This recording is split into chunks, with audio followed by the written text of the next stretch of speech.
wabigenje ute, ayo mikoro wayakoresheje ute, wayagize ayawe gusa cyangwa wayakoresheje ku buryo bigera kubo byari bigenewe. Icyo ntabwo dukwiye kukinyura uruhande n'umunsi n'umwe. Kubazwa ibyo dushinze tukabisobanura, ndetse byaba ngombwa tukabyishyura igihe tutashoboye kubisobanura ko byakoreshejwe muri izo nyungu rusange. Kandi bikunze kubaho kenshi, bibaho kenshi ndetse rimwe na rimwe bamwe bakagira amahirwe ntibamenyekane, cyangwa ibyo bakoze bitari byo ntibimenyekane, ariko dukwiye gukomeza umuco, aho byamenyekanye umuntu akwiye kubibazwa, akwiye kubihanirwa. Ndetse ibi ndabivugira ko hari ibintu byinshi twashoboye gukemura, hari ndetse bijyanye n'umuco twahinduye hirya no hino, ariko hari ibindi byanga bigakomeza kandi birangiza, bituma tudatera intambwe ndende mu gukemura ibibazo by'igihugu n'abanyarwanda. Ntanze urugero rworoshye rwihuse, mugomba kuba mubizi mwese, ibintu bijyanye n'imishinga. Imishinga isaba ibintu byinshi, kuyitegura no kuyishyira mu bikorwa. Ugasanga umushinga warateguwe ariko utegurwa bituzuye, kubera ko niba ari urwego runuru rubishinzwe mbere y'abandi, ugasanga urwo rwego ntabwo rwakoranye n'izindi nzego bakwiriye kuba bafatanije kugira ngo bategure uwo mushinga, kureba ko ugenda uko byari bikwiye kuba bigenda. Ugasanga kenshi umushinga uri aho, waba wahagaze, waba ugenda nabi, waba ugenda buhoro, ntawe ubizi, ntawe akurikiranye kugira ngo ibintu bijye mu buryo. Ibyo ni ibintu tumaranye imyaka myinshi aho tubereye aha. N'intambwe yatewe ikaba intambwe ntoya cyane, cyangwa se igaterwa umunsi umwe, undi munsi bikaba byibagiranye. Ibyo nagira ngo tugende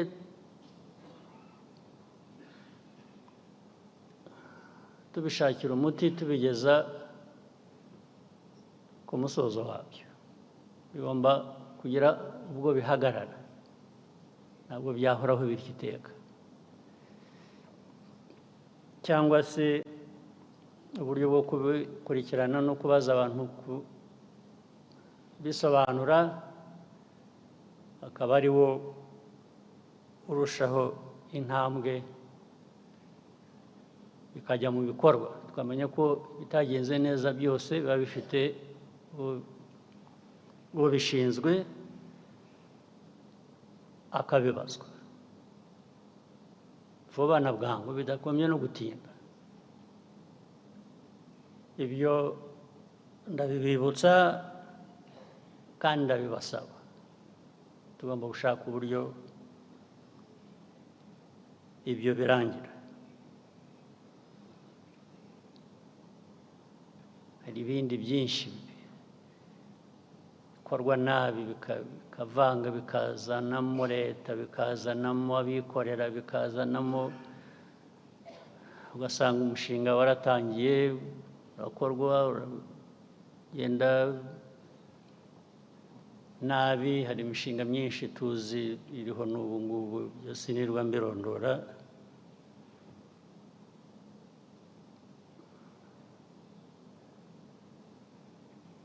Ugasanga umushinga wagomba gukorwa mu myaka 2 uri mu wa 3, uri mu mwaka wa 3, uri mu wa 4, ntacyo ubona kivamo, ariko abantu bagakomeza nkaho ntacyo bitwaye. Ibyo rwose bikwiriye guhagarara.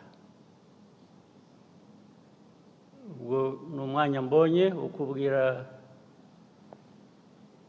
abantu mwese muri hano uko mungana, kugira ngo tubishakire uko byarangira vuba.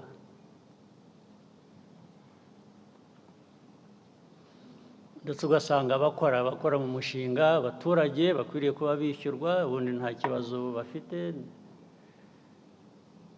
Abayobora imishinga ndetse harimo n'abikorera, bo barahembwa imishahara, barafite inyungu zabo, ariko ukora wa buri munsi wa wundi umuturage ntacyo ahabwa. Wazabaza bakakubwira ibibazo byari bihari, ariko niba byari bihari wowe kuki wahembwe? Kuki waba warahembwe wowe umuturage wakoraga ntahembwe? Ejo bundi aha mu minsi mikuru, igihe cya Noheli n'Ubunani tuvuyemo, hari ahantu hatandukanye abaturage bari bagiye kugumuka kubera ko ababayobora, abayoboye iyo mishinga, baba aba private sector cyangwa government, bo bari mu bwangu bashaka kwigendera ngo bajye kuruhuka. Ariko umuturage buri munsi yatwariraga umwanya kugira igikorwa akora, we mukamusiga aho ngaho ntacyo mumwishyuye. Icyo kigomba guhagarara byanze bikunze, cyangwa se abantu bagomba kubibazwa bakabyishyura. Niba biri mu mujyi wa Kigali, meya n'abandi bayobozi kwiye kubibazwa. Ibazwa ntabwo ari ukubazwa gusa kubaza usubiza icyo ushaka, kubibaza mvuga urakwiye kubihanirwa. Ubwo ni urugero ntanze, ariko n'ahandi hari hose, no muri za minisiteri, aho mufite uruhare mu bikorwa, mu baturage, mujye mubikurikirana, murebe ko ibintu bigenda mu buryo uko bikwiye. Niba havutse ikibazo, icyo kibazo kirasobanurwa, abantu barasobanura, abantu bakabyumva, nta ngorane ikwiriye kubihari. Kuri ibyo by'uruhande rutureba ku buryo bw'umwihariko nk'u Rwanda, reka mbihagaritse aha. U Rwanda n'ibibazo byacu, hari ibibazo byinshi rwose dufitemo uruhare twebwe bitureba. Ntabwo twavuga ngo hari undi wabiduteye, ni twebwe twiteye ibyo bibazo, dukwiye kuba tubishakira umuti, ntitugire abo tureba ahandi ngo twibwire ko aribo bazadushakira umuti cyangwa aribo babiduteye. Ibyo ni byo nsorezaho mbabwira ku bijyanye n'igihugu cyacu. ariko igihugu cyacu gifite amateka maremare kandi atari meza uhereye mu myaka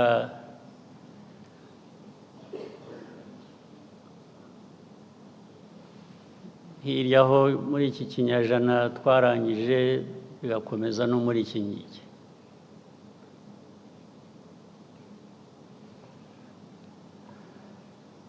Ibyo bibazo muri ayo mateka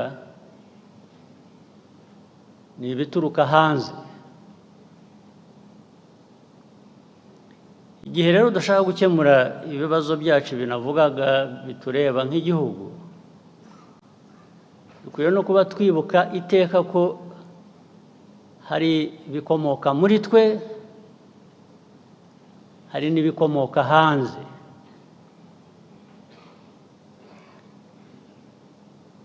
Ndetse ibikomoka hanze wenda reka mbigabanye mbigire 50% 50%. Ariko ibituruka hanze byo biranakaze kurusha.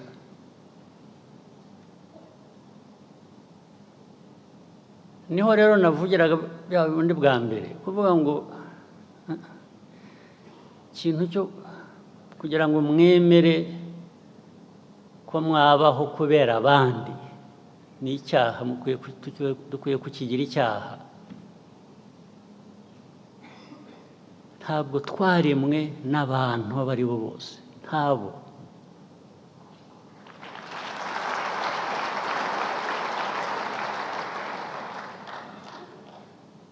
It doesn't matter how powerful you are, it doesn't matter how rich you are,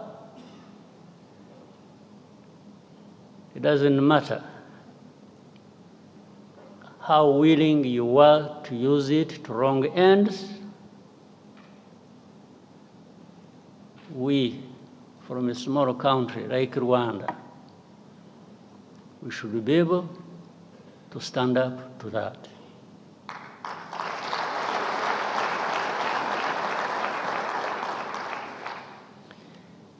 Kuri jye ibi ngibi tuvuga by'amajyambere byaje mu nshyikirano, twavuze projet zitagenda neza, ibiki, okay, nibitureba tugomba gukosora.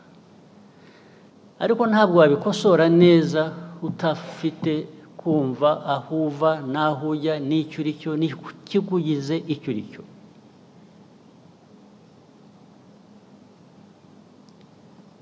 So muri ayo mateka rero agenda agashingiramo ibintu byinshi.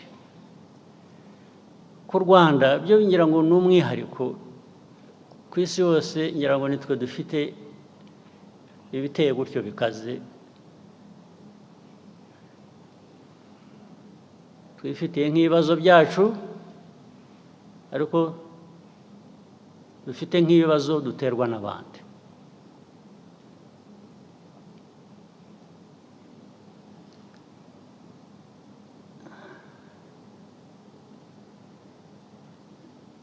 Reka mpere ku bibazo by'akarere turimo. Muzi ibibazo tumaranye iminsi, imyaka, bijyanye n'abaturanyi bo muri Congo. Ndetse rimwe na rimwe hakajyamo ibijyanye n'abaturanyi b'amajyepfo mu Burundi, kubera ko bahisemo kuba ubundi uko nari mbizi mu mateka, Abanyarwanda n'Abarundi babita ko ari impanga. Ubundi ni impanga. We are supposed to be twins, literally. Ariko Abarundi bo bahisemo kuvuga ngo no, ntabwo tugishaka mwebwe ko tuba impanga, turashaka kuba impanga n'Abanyekongo. Okay, nta kibazo ufitanye nabyo. Niba umuntu afite guhitamo uwavukana nawe cyangwa wabana nawe impanga, ibyo ntacyo nabikorera yewe, urabyemera. Ariko uko kuba impanga cyane cyane kurimo politike mbi, politike yo kwiyanga no kwanga abandi, ibyo bakabihuriraho. Ibi ndabivuga ntabwo ari ibanga, kuko ubwabo barabyivugira abayobozi b'ibyo bihugu. Nta kintu gishya nahimbye, ntacyo ndi buvuge gishaka abantu gukurikirana ngo ariko ibyo yavuze nibyo, cyangwa niba ushaka kumenya ko ari byo, jya utega amatwi wumve ibyo bakubwira bo ubwabo. Ntabwo rero twajya gushakisha ahandi.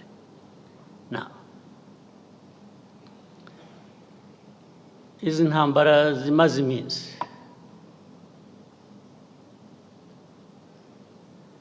icya mbere nagira ngo rwose mbisubiremo, mbivugire aha mwumva, uzi ko wumva ko nshobora no kuba mbeshya ampakanye, rwose ndishimana ntagira umupaka. Tubivuze kenshi, tubibwiye abantu benshi, barabizi ntibabihakana, ariko bakabivaho bakajya ku bindi. Iyi ntambara yo muri Kongo mureba ntabwo yatangijwe n'u Rwanda, ntabwo yaturutse mu Rwanda. Rwose mubyandike, mubisuzume, mubikurikirane, ababishidikanyaho murabimenya ukuri kwabo. Intambara yaturutse ahandi, ntabwo yaturutse hano mu Rwanda.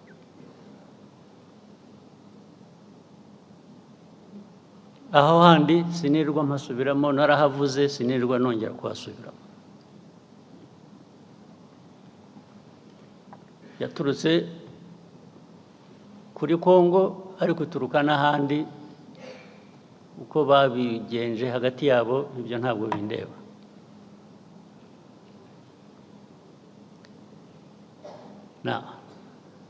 Ariko muri Kongo ikibazo u Rwanda rufitemo ni iki? Ikibazo u Rwanda rufite muri Kongo kijyanye n'interahamwe ziri hariya na politiki na ideology ishingiye kuri genocide, kandi bigahora iteka batunga u Rwanda urutoki ngo turaje bagenze nk'uko twabagenje ubushize. Ubushize murabuzi ko byabaye, ubushize murakuzi.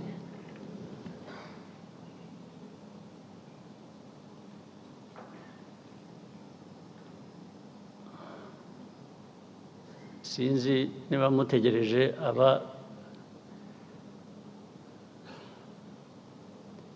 ubushize abo bwahitanye kuba aribo babyivugira.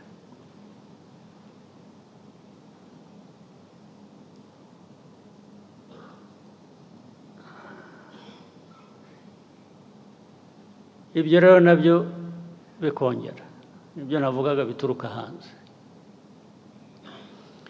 bikaba ko turi muri Kongo gushaka amabuye y'agaciro, ko aricyo gituma dufitanye ibibazo na Kongo. Bikaba ko u Rwanda rwacu ari rutoya, dushaka kujya muri Kongo kugira ngo turwagure. Impamvu zikaba nyinshi, bakahimba impamvu, ariko bakanyura iruhande rw'ikibazo kimwe bazi nabo bagizemo uruhare, kijyanye n'interahamwe ziri hariya muri Kongo. Interahamwe zari zaratujwe, interahamwe zahawe imbunda, ari abari basanzwe babizi, abashya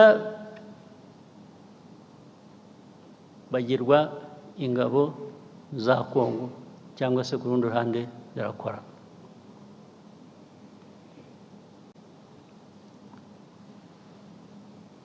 Loni UN ijya gushyira ziriya ngabo za UN muri Congo MONUSCO, mwibwira ko bazishyiriye kugira ngo bigende gute? Kuki barinze gushyirayo ingabo za Loni muri Congo? Ariko kugeza n'ubu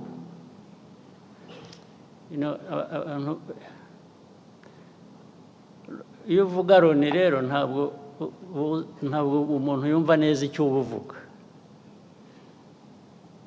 cyangwa iyo uvuga international community, whether UN or international community, they more or less add up to nothing, because the UN is everybody, but at the same time it is nobody. The international community is all of us, but actually it is none of us when it comes to some of these problems. So you don't know who to hold responsible. Who is supposed to be held responsible? In the end, the convenient path is to find a culprit, to find somebody who is responsible, and that becomes Rwanda. When you talk about Rwanda, you know what you're talking about. It is this small country of ours, you, me, and others. But when you say international community, you really, who are you talking about? Now, that force was put there. I just use a simple explanation, try and cut the long story short.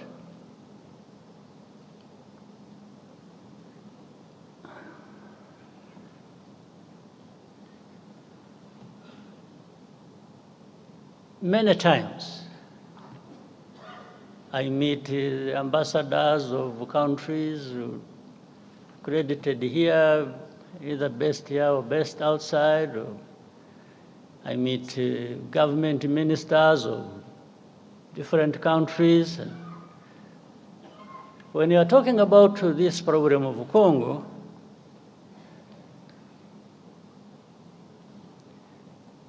one of the many questions they ask is always,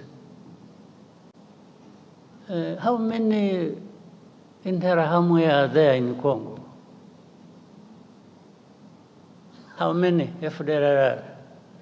In other words, what they are trying to say is, you have turned it into such a big problem when actually they say some of them are old. They are 90 years old. I say, but if you are saying they are 90 years old, it means they are there.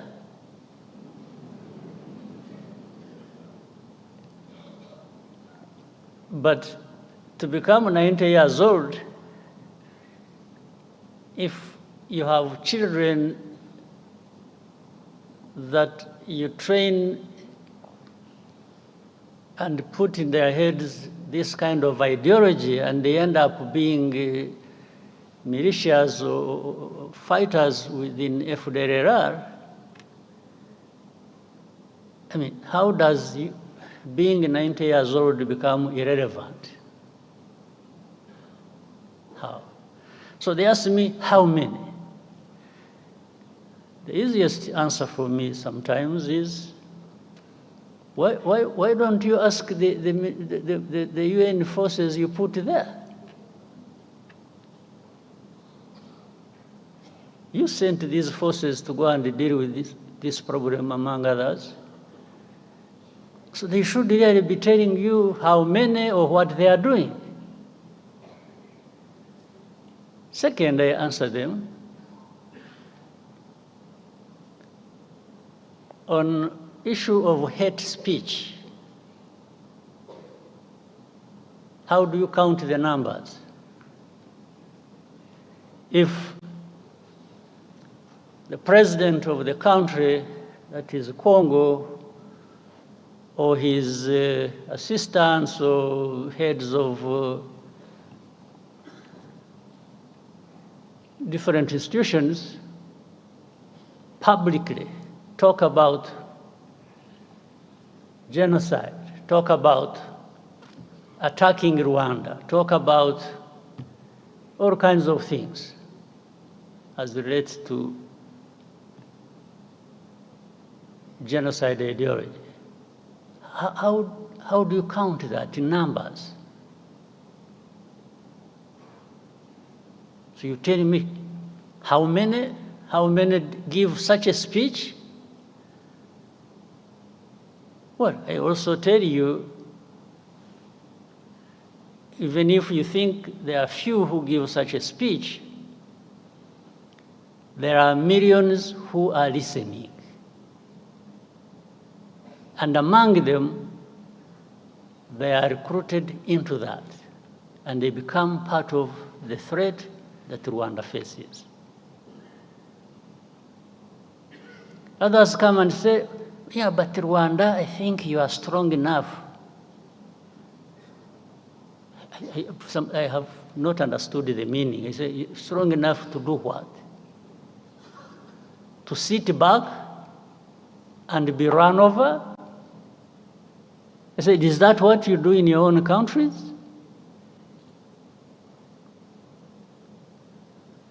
I wish I was actually strong enough.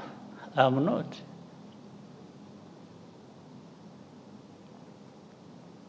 I wish I was strong at all. Then I would,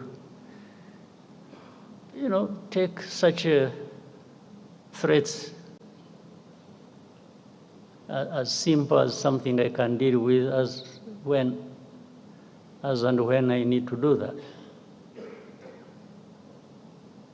But I'm not, because I'm not in the end, because I even depend on you. One day you decide these people in international community, they have, I think they took things literally. They are helpful. I would say they are helpful. They have been supportive. But they even are supportive in creating problems for us. They are helpful in one sense of solving the problems, and helpful in another sense of creating problems for us. The amount of threats we come under on a daily basis. We will do this if you don't do this. We will do that if you don't do that. Sometimes you feel choked by this kind of. But instead of being choked by all of that, I will be choked by just being defiant and telling you to go to hell.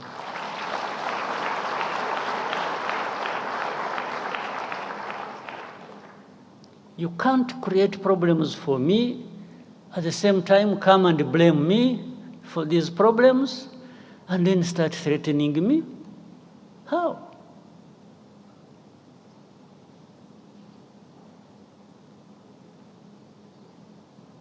How? It's a daily thing. It's a regular thing. It becomes the conversation. Instead of addressing the problem the way it should be, these Congolese are very lucky. This Tshisekedi man who stands there and abuses people and threatens and does that, and then in the end, this same international community comes to me and says, yeah, you see, you need to do this, you need. What? And I tell them, don't you realize that by doing that, you are actually emboldening this person not to find a solution to their problems, or whatever problems that are between us and them. You treat a country or a president or a government like a spoiled child. You look back and ask, check. There is no blame that ever goes to the very people who created this problem and who continue in the same problem. But when it comes to Rwanda, it's our problems we are blamed for, and it's their problems we are blamed for. So we are blamed for two kinds of problems. Our own, we may have our own problems that for sure we will own up and deal with that. But how do we deal with the blame for other people's problem? They should be owning up to and dealing with. How do we deal with that? Just by threats? You come threaten people, I will do this. Well, some of them did whatever they did. But I hesitate to tell them, I say, okay, you did that, so what did you get out of it? Whatever you did, what did you get out of it? The situation just go to us. And for me, from the beginning, it was obvious it was going to get worse because you are not addressing the root cause of the problem. Instead, you are just massaging the people who are actually behind these problems. So how does the world expect us to behave? Just listen to them and do whatever they ask us to do, even if it is leading to our own destruction?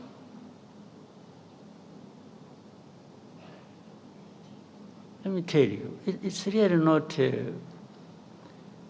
for our existence, for our well-being,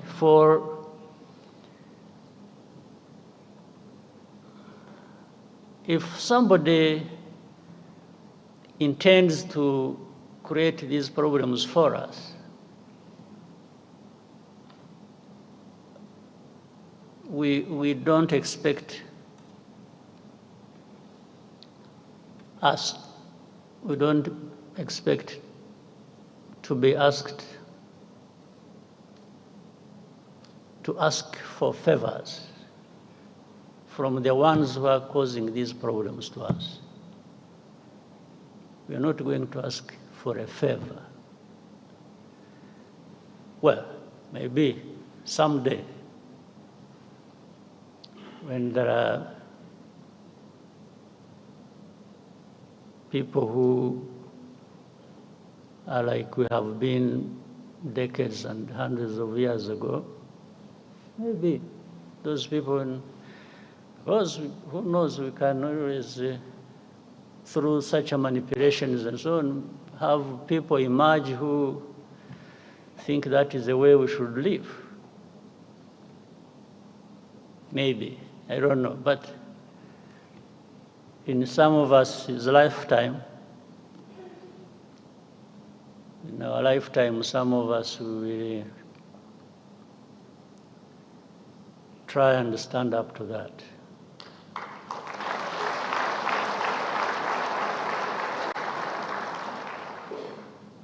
So this problem, by the way, if we were really in Congo for minerals, we would be 100 times richer than we are now.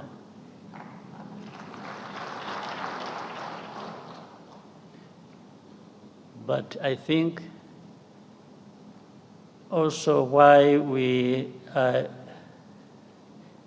and I saw recently people sort of celebrating, say, you see, we have always said Rwanda is in Congo, and they have been denying, now they have, no, that is nonsense. I think people who are being told are not listening. And what they have been told for years, they have not been listening, because I've been asked thousands of times. You say, is Rwanda in Congo?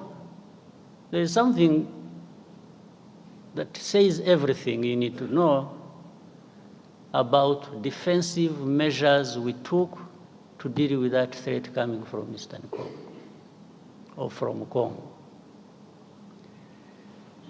Now, my answer, simple answer, which says everything, has always been, if you ask me whether we are in Congo, do you first ask yourself, why would Rwanda be in Congo? Then you would get the answer without asking me. If you ask yourself that this Rwanda, which is accused of being in Congo, why this accusation? First of all, it is not about minerals. That one is aside, for sure. It's not for any other thing, for sure. Except we have told you for the last 30 years about the threats coming from Congo to do with our security, and those threats have materialized several times. You just don't want to see it, you don't want to hear it.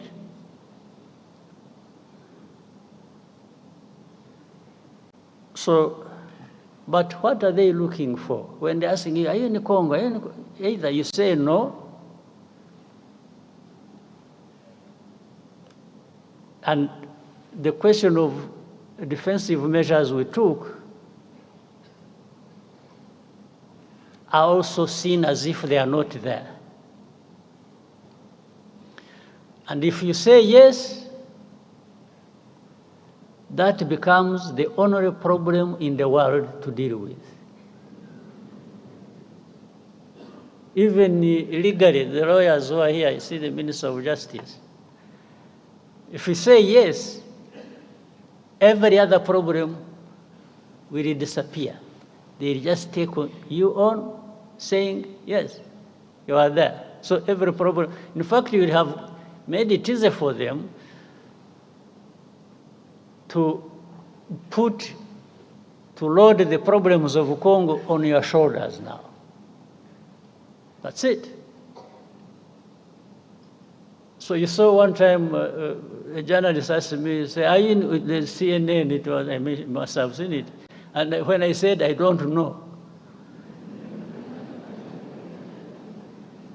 simply, that is really technically not an answer I should have given. But also technically, it is an answer that would not take me to court.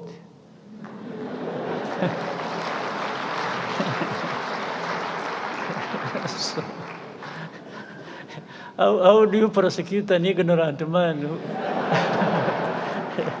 who doesn't know what you're even talking about? It becomes difficult.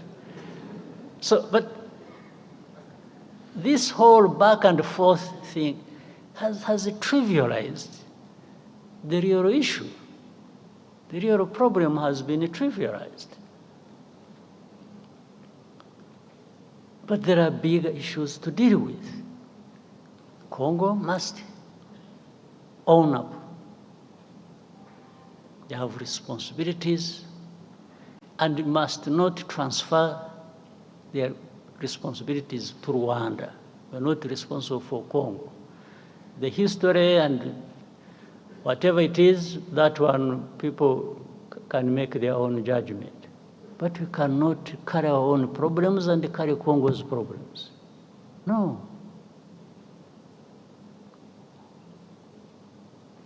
And for protecting our people, that one we shall. There's no question about it.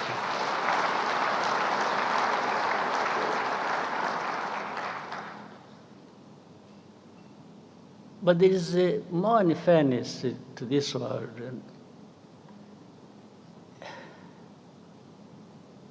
Anyway, let me reserve some other comments for another time. And give space for other things. But I thought I needed to give you a bit of what is on people's minds, but this is also not what we are talking about. I don't think this is a problem that is not that cannot find an answer, that cannot find a resolution. I don't think so. There is a way to resolve this matter, but people just don't want to resolve it. Maybe it also becomes an industry for some people to keep having a war going on, and there are lots of benefits to some people. But otherwise, if you address the root causes, and they are known, and simply put responsibility where it belongs, and accountability, I think this problem can be resolved, the Congo problem. And must be looked at holistically. How it is the whole of Congo, it's the region, it's Rwanda, Congo, it is. All right, so thank you very much, and I hope we have started the year, everyone, on a good note. After a long break and so on, now we are back to business. So we should do just that. Thank you very much.